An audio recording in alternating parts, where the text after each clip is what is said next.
नमस्कार, धार भी रफ्तार भी में आपका बहुत स्वागत करते हैं। मैं हूं आपके साथ हिना जुबैर। शुरुआत करेंगे अहम खबरों से।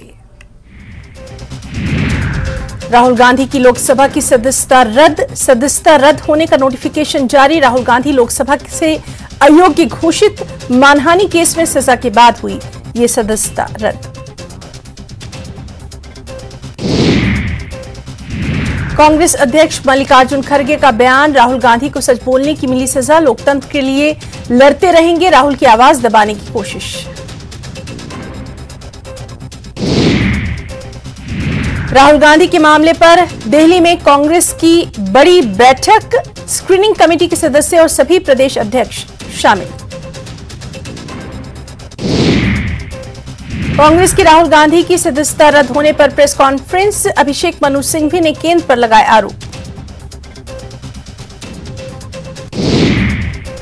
सरकारी संस्थाओं का हो रहा दुरुपयोग। अभिव्यक्ति की आजादी अहम। सिंघवी का बयान।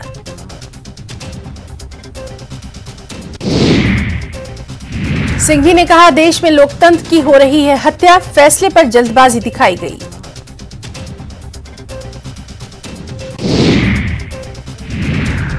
अभिषेक मनु सिंघवी ने कहा, नियमों का उल्लंघन किया गया। कांग्रेस लड़ेगी कानूनी लड़ाई।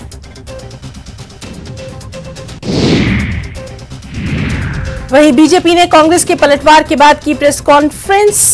कहा, गाली देने का अधिकार किसी को नहीं, कानून से बड़ा कोई नहीं।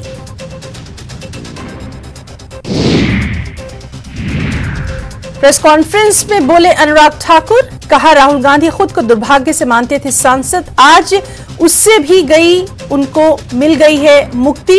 कहा, वायनाड के लोगों को भी इससे मिल पाया छुटकारा। केंद्रीय मंत्री अनुराग ठाकुर का बयान। खुद को देश से बड़ा समझते हैं राहुल, लगातार करते हैं पीएम मोदी का अपमान। कांग्रेस में ही कुछ लोगों ने रची राहुल के खिलाफ साजिश।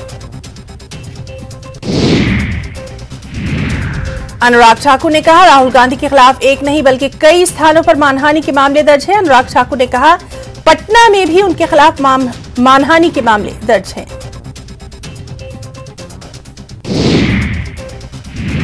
राहुल की सदस्यता रद्द होने से कांग्रेस कार्यकर्ताओं में रोष, गुस्सा।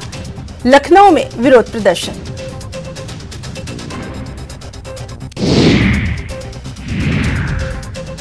सरकारी कर्मचारियों द्वारा सोशल मीडिया के उपयोग पर सर्कुलर जारी। जम्मू कश्मीर सरकार ने जारी किया सर्कुलर।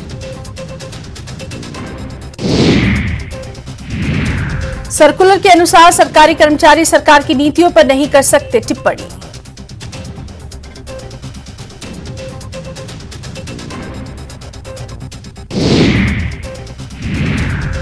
सरकार की नीतियों पर सरकारी कर्मचारी किसी भी कथन, लिखित या अन्यथा चर्चा या आलोचना नहीं कर सकता।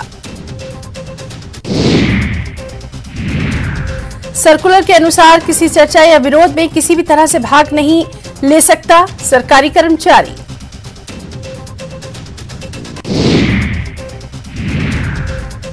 केंद्रीय सामाजिक न्याय मंत्री रामदास अठावले की जम्मू में प्रेस कॉन्फ्रेंस। कहा, मोदी सरकार ने धर्म और जाति से ऊपर उठकर आम लोगों के कल्याण के लिए योजनाएं लागू की।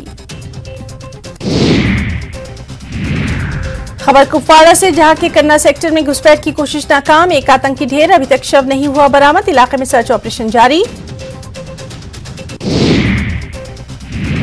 पाकिस्तान कर रहा है कश्मीरी युवाओं की आवाज दबाने की कोशिश। वॉशिंगटन डीसी के नेशनल प्रेस क्लब में कश्मीरी युवाओं को रोकने की पाकिस्तान प्रायोजित बदमाशों की कोशिश। बदलते कश्मीर की तस्वीर कर रहे थे पेश। जम्मू कश्मीर में निवेश लाने के लिए प्रशासन कर रहा है हर संभव उपाय। नई औद्योगिक नीति की घोषणा के बाद से अब तक 5327 आवेदन हो चुके हैं प्राप्त। 129 यूनिटों ने जमीन पर काम शुरू किया।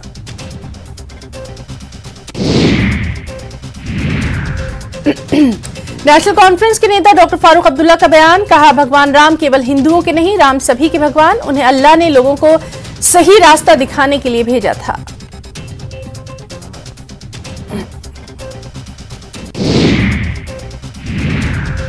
Eco park main market Leh में लद्दाख ऑर्गेनिक फेयर 2023 का कृषि विभाग ने किया आयोजन। कम से कम 22 स्टॉल लगाए गए।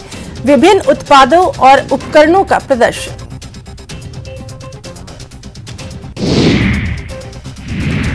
पुलिस ने सुरक्षा बलों के साथ सोपोर में प्रतिबंधित आतंकी संगठन लश्कर के एक सहयोगी को किया गिरफ्तार। हथियार और गोला बारूद बरामद। विभिन्न धाराओं के तहत केस दर्ज, जांच जारी।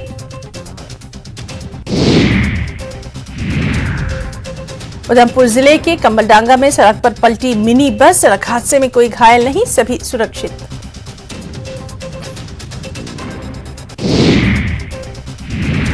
देश में एक बार फिर कोरोना का खौफ। जम्मू कश्मीर में भी अलर्ट जारी। जम्मू कश्मीर स्वास्थ्य विभाग द्वारा कोविड टेस्टिंग में लाई गई तेजी। महंगाई की रफ्तार ने रोजगारों का बिगाड़ा जायका। खाने पीने की चीजों के रेट में इजाफा, लोगों की जेब पर भारी बोझ।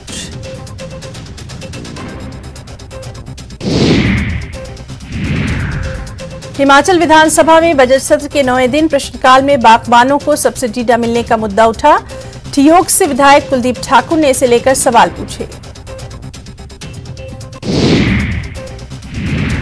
बागबानों की सब्सिडी न मिलने के सवाल पर सरकार की ओर से जवाब दिया गया। सरकार की ओर से बताया गया कि करीब 70,000 बागबानों को अब तक सब्सिडी दी जा चुकी है। बाकी बागबानों को साल के अंत तक सब्सिडी मिल जाएगी।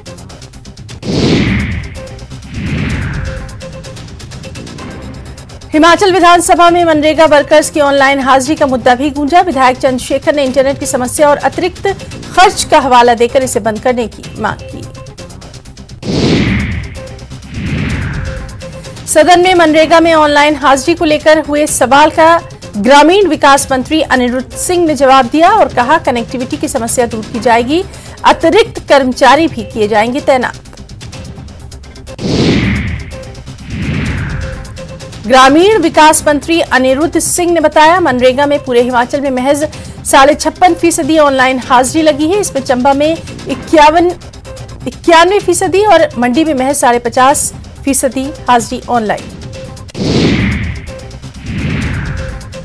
कांग्रेस प्रवक्ता भूषण शर्मा ने बीजेपी विधायक सतपाल सत्ती पर बोला हमला। सदन में ओपीएस पर गलत बयानी करने का लगाया आरोप।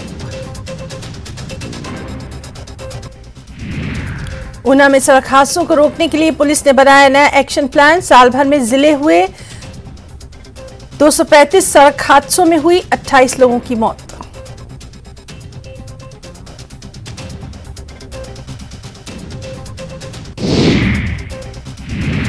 चंबा के कारिया में सड़क के किनारे लगे कूड़े के ढेर से लोगों को आना जाना मुश्किल।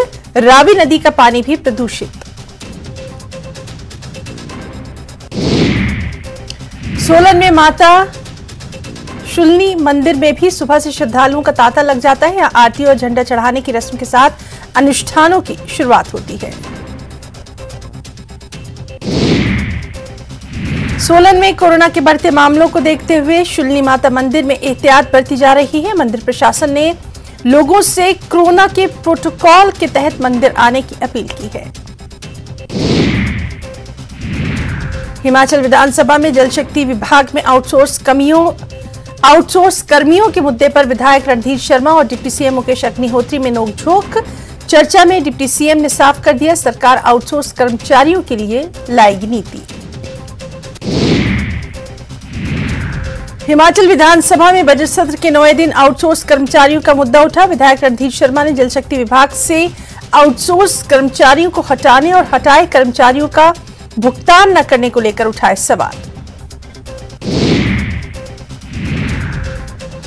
आउटसोर्स कर्मचारियों के मुद्दे पर डिप्टी सीएम मुकेश अग्निहोत्री ने दिया जवाब। कहा, सरकार जल्द ही इसे लेकर लाएगी नीति।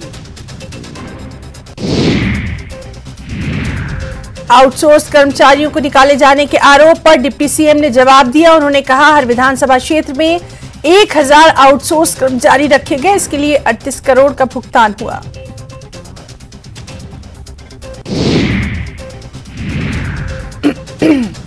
चंबा के कारिया में सड़क के किनारे कूड़े के ढेर से लोगों का आना जाना मुश्किल। अब जिला परिषद अध्यक्ष ने सीसीटीवी कैमरे लगवाने और कूड़ा फेंकने वालों पर कार्रवाई की बात कही। ऊना पुलिस ने सड़क हादसों को रोकने के लिए 7 जगहों पर इंटेलिजेंस ट्रैफिक मैनेजमेंट सिस्टम तैयार किया, जिससे पुलिस की ट्रैफिक पर हर पल नजर होगी। साथ ही नियम तोड़ने वालों के ऑटोमेटिक चालान हो सकेंगे। सोलन में 10 से 7 होटल और रेस्टोरेंट के खाने पीने के सामान के सैंपल फेल हो गए। नगर निगम ने खाने पीने की 18 दुकानों से ये सैंपल लिए थे, जिसमें से 10 की रिपोर्ट आ गई। वर्ल्ड टीबी दिवस पर कांगड़ा के धर्मशाला में स्वास्थ्य विभाग की तरफ से जागरूकता कार्यक्रम का आयोजन। इसमें आंगनबाड़ी कार्यकर्ताओं ने रंगोली बनाकर लोगों को टीबी से बचाव और उसके इलाज का दिया संदेश। सोलन में वर्ल्ड टीबी डे पर जागरूकता रैली निकाली गई। रैली आईटीआई सोलन के छात्र छात्राएं, स्वास्थ्य विभाग के अधिकारी और कर्मचारी शामिल। 2024 तक हिमाचल और 2025 तक भारत को टीबी मुक्त बनाने का लक्ष्य। केंद्रीय गृह मंत्री अमित शाह कर्नाटक दौरे पर। गृह मंत्री बेंगलुरु में आज मादक पदार्थों की तस्करी और राष्ट्रीय सुरक्षा पर क्षेत्रीय सम्मेलन में भाग लेंगे।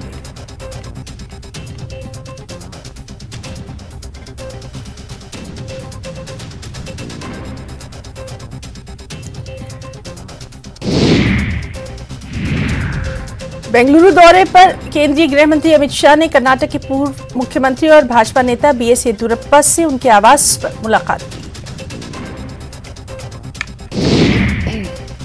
गोपालगंज पुलिस ने अभियान चलाकर 53 वारंटियों को गिरफ्तार कर भेजा जेल। गिरफ्तार अभियुक्तों में हत्या के प्रयास, आर्म्स एक्ट के आरोपी। गोपालगंज पुलिस ने हत्या के मामले में फरार 7 अभियुक्तों के घर पर चस्पा किया इश्तेहार। मीरगंज गांव में युवक की हत्या मामले में कार्रवाई।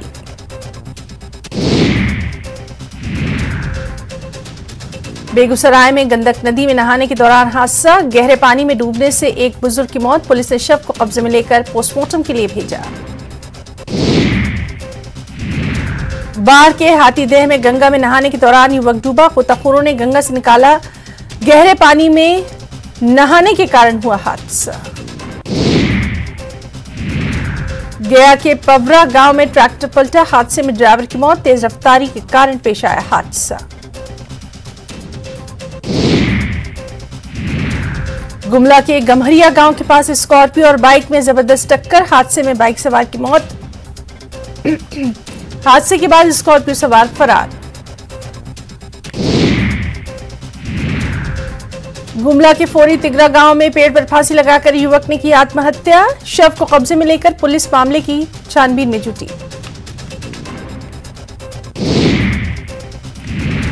जमशेदपुर में टाटा स्टील फाउंडेशन की ओर से महिलाओं की प्रतिभा को निखारने के लिए दी जा रही है खास ट्रेनिंग। महिलाओं के लिए नृत्य प्रतियोगिता का किया गया आयोजन। किशनगंज में कौशल विकास प्रशिक्षण कार्यक्रम। एसएसबी की तरफ से नागरिक कल्याण को लेकर कार्यक्रम। भागलपुर में विश्व टीबी दिवस पर निकाली गई जागरूकता रैली। लोगों ने टीबी बीमारी को लेकर किया गया।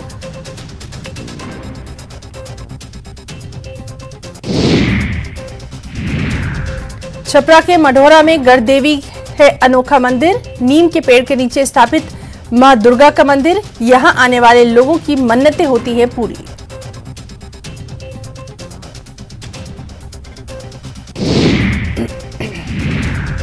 प्रकृति पर्व सरहुल के लिए तैयार दिख रहा है झारखंड। रांची में सिरमटोली पूजा स्थल पर शोभा यात्रा के स्वागत की तैयारी। 1961 से चली आ रही है शोभा यात्रा की परंपरा।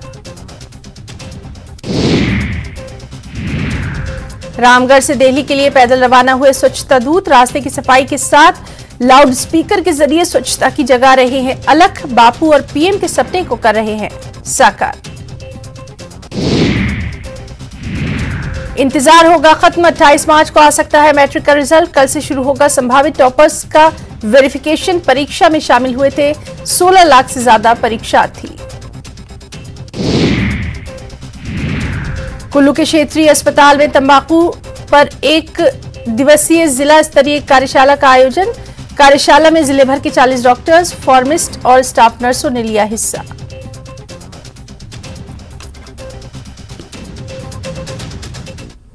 धार भी रफ्तार भी में फिलहाल इतना ही। नमस्कार।